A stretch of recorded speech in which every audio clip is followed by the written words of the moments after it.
much should a mini die cutting machine actually cost? Because when there's one that's more expensive than every other machine on the market, you have to ask the obvious question. Is it actually better, or are you just paying for the name that's on the box? Welcome to Marvelous Minis. If this is your first time here, hello.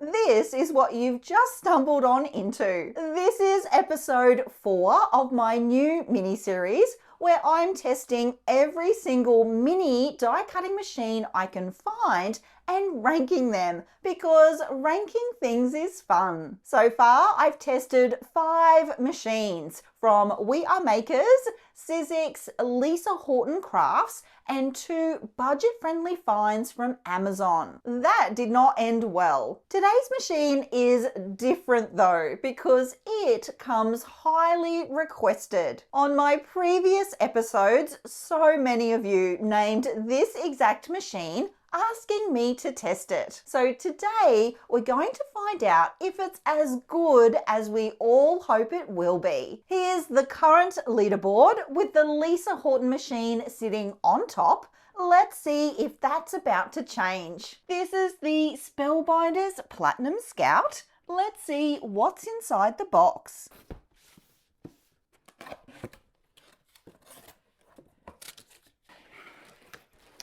This is the stunning Lilac Shimmer machine. Isn't it pretty? I love this floral design, and yes, it shines. Included is this toolkit. I'm not sure what that's for. And then we have dies, an embossing folder, and a stack of plates. This is a registration card for warranty because yes, this machine does come with an extensive warranty, something many of the other machines do not come with. And of course, we have our operating instructions. Isn't it fun how the manual actually matches the machine? Super pretty. You do get this very cute set of dies with the machine. This says for you, it's a card sentiment, some florals and leaves, and this coordinates with the embossing folder. It's a very pretty design. Now for the plates, lots of options here. So we have the platform base. We then have the platform top. Note, this is not a cutting surface, okay? We have not 1, but 2 cutting plates. There is an adapter plate, an embossing mat, and a shim. This is the only machine that has included an embossing mat and shims, and even adapter plates actually. I feel like this is above and beyond and everything I'm going to need. It's these extra inclusions that really do help justify the price point on this one. They really have thought of everything. Let's talk stats. The cutting plates are 3.5 inches wide by 9 inches long. Certainly the largest plates that we've had to work with of any of the machines I've tested in this series. This plate size was one of the main reasons this machine was at the very top of my wish list. It weighs 2 pounds and 10 ounces, so approximately 1.2 kilos. Quite a substantial machine, but it is probably one of the larger ones as well. And of course, we do get the benefit of that with those larger plates. As I keep on working through all these machines, I am learning that you can't have it all. The machine that might be the most lightweight and ideal for travel may not be the sturdiest. The machine that is the cheapest may not be the best quality. And in this case, the machine with the largest die cutting area by far also happens to be the heaviest and the most expensive. So I guess choosing the best machine for you depends on what matters to you the most. The other thing I noticed right away was when these platforms are open, they sit flush with the desk, which really helps with the machine's stability. That's really, I have to really kind of wiggle that to get that to move. It's very, very solid. You might remember that this same design feature was on the Jolive Maker machine, and that machine was a very nice machine to use for die cutting. It was a very stable machine, and I suspect this one will be even better. This particular model is actually not available in Australia. So for my price comparisons, I did use the basic white edition. Those white versions retail for 180 Aussie dollars, so it does make this one the most expensive mini die cutting machine I'm testing. A big thank you to the team at Spellbinders for sending me this machine and allowing me to test it as part of this series. But just like every other machine in this series, that does not change what I tell you. I will always, always, always share my honest experience with you because I know you trust me and I would never want to break that trust. Okay, let's get into it. It is time to get crafty, purely in the name of science, of course. I will be performing the same 6 tests I've done on every machine in this series so that we can truly compare them side by side. Now, I have done a little bit of research and I found out that it is recommended that we prime or season the machine before using. I'm not entirely sure why. Apparently, it helps ensure the rollers are properly aligned, and I thought, well, why not? To do that, I'll want to run just a basic stack through the machine a few times. I have the platform base and top, and then 2 cutting plates. And I'm just going to run that through.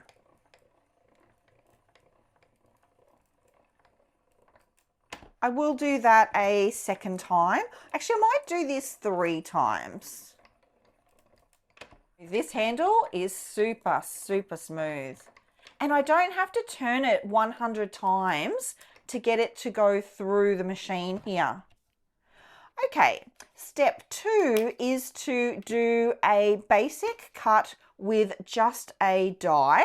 So let's test out the dies that come with the machine. I have this huge box of Spellbinders cardstock and I will use up some of these smaller pieces, I think. Let's try these dainty little flowers. I just noticed I don't need my glass cutting mat either. It's very stable and secure on my desk as it is. Let's stack this up. So I do need the platform top. I do need my cutting plate. Of course, I need my dies, and then I need my top cutting plate. Let's run this through. It has cut those out beautifully. All of those little details are showing up and they are super, super sweet. So I think that's the priming process now all done, and I'm ready to move on to slightly thicker sandwiches. From here, I think I'll test the embossing mat next, and then I'll be able to move on to embossing folders. Let's try the embossing folder next. So for that, we need the platform base, the 3D embossing folder with the paper inside, then the adapter plate. Let's try this. Very nice. That is a lovely emboss. It's really crisp and quite detailed and deep actually. Very, very cute. And you could add in some extra floral details with the dies that come with this. I love that. I think that's done a fantastic job. I have noticed this, how to emboss a cut shape. So there's the platform base, platform top, cut paper and cutting die, cut side up, embossing mat and adaptive plate. Embossing mat, this one. I love that all of these just come with the machine. And adaptive plate. I'm already able to do something with this machine that I haven't been able to do with any of the others. So smooth. Oh, that's pretty. Can you see that? So it hasn't cut the shape out, it's actually embossed it. And I have done that before actually with my Sizzix full-size machine, but I love that I can do this now with a mini machine. It's so good that all of this just comes in the kit. It's ready to go right out of the box. So I now have tested all of the supplies that come with the machine. It's time to move on to the control tests. Here's our control die from Sizzix. I have used this on every test in the series. We need a cutting plate, and then another cutting plate.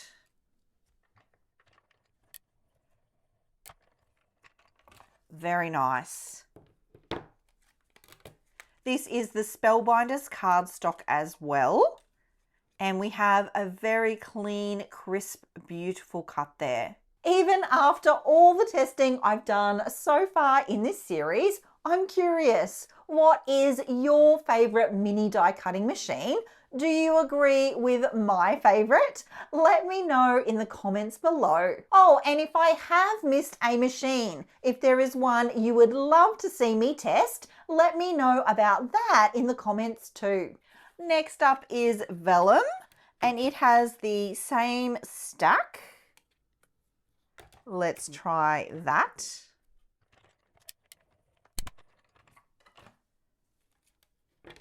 Stunning. Super crisp and lovely. Next up is glitter cardstock. This is a little bit thicker than the other paper I've been using. Let's do one pass.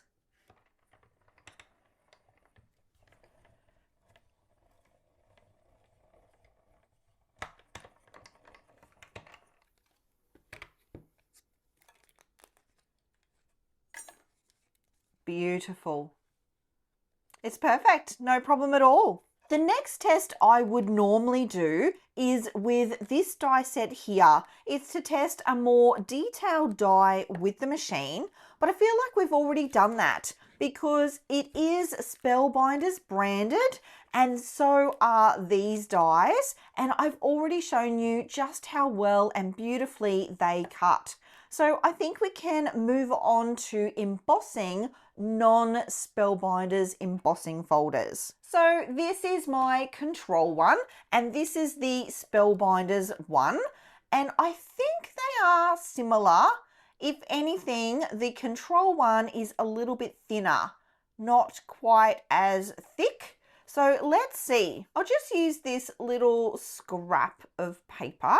So for the sandwich, I'm not quite sure which one to use because the 3D embossing folder needs an adaptive plate, and then a standard embossing folder just needs a cutting plate. But this is thinner than the one we used. So maybe let's go, I think adaptive plate. So that would be the same sandwich that I used last time, maybe? It is.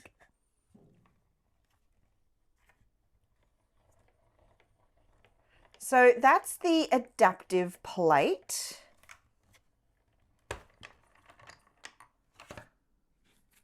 Let's see. That looks so good. Super, super crisp. And it confirms that this machine will work with the embossing folders that you might have in your stash. I think the big takeaway here too is even if it doesn't work with the sandwich that's listed here, you have so many different plate options that you can mix and match them and find one that will work. Like there's even a shim included. So if you need just a little bit of extra pressure in your sandwich, you have that as an option. Take a look at that. It really is an all-inclusive setup. I love this machine already. The tests are done, the results are in, and it is now time to score on performance, price, and practicality. Let's see if the Spellbinders Platinum Scout can make it to the very top of our leaderboard. First up is performance, and I'm giving this machine a perfect score, 5 out of 5 stars.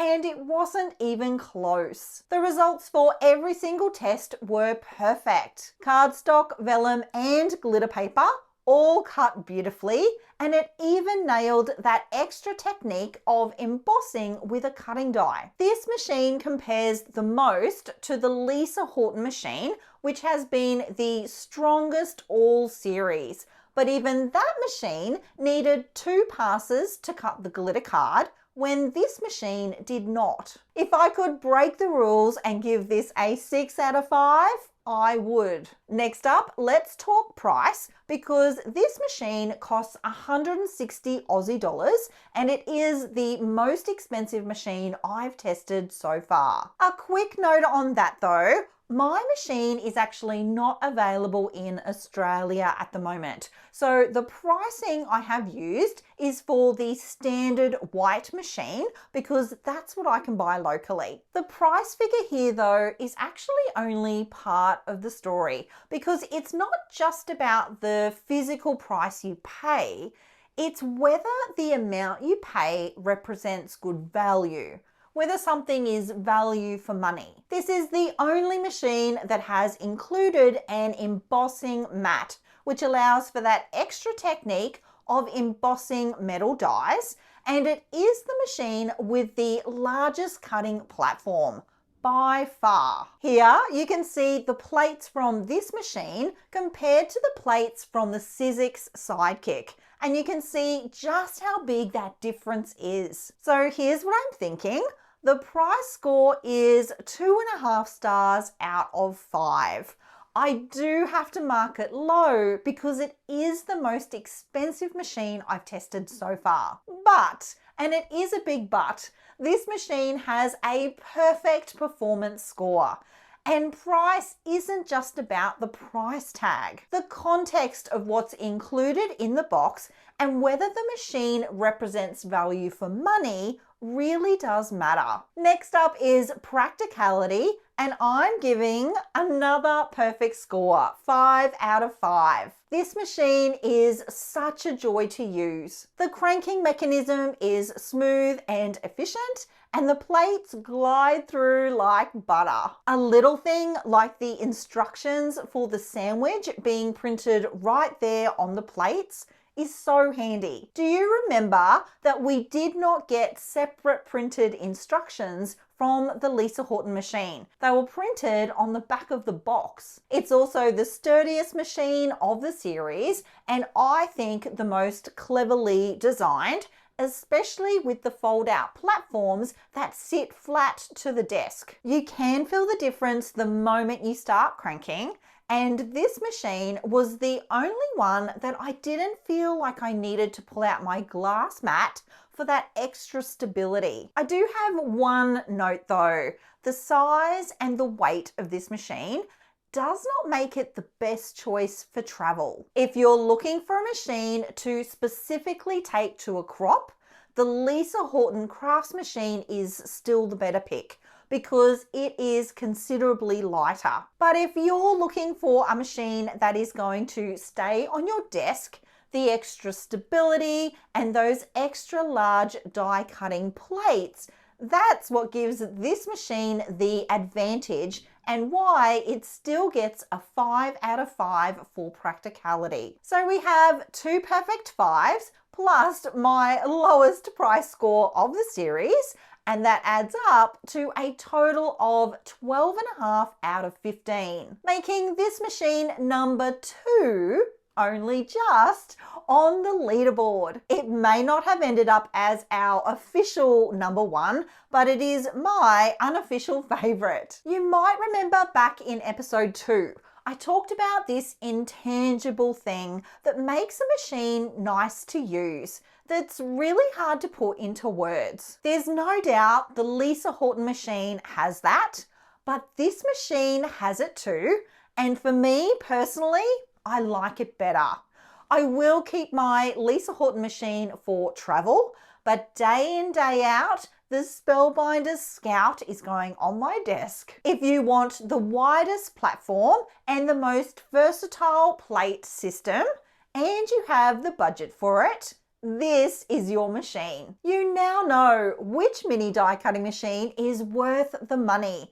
But what about those other craft supplies on the market? I've tested a bunch of cheap and expensive supplies to find out. So be sure to watch this video next. Thank you so much for being here, my creative friends. I'll see you again really soon. Until then, bye.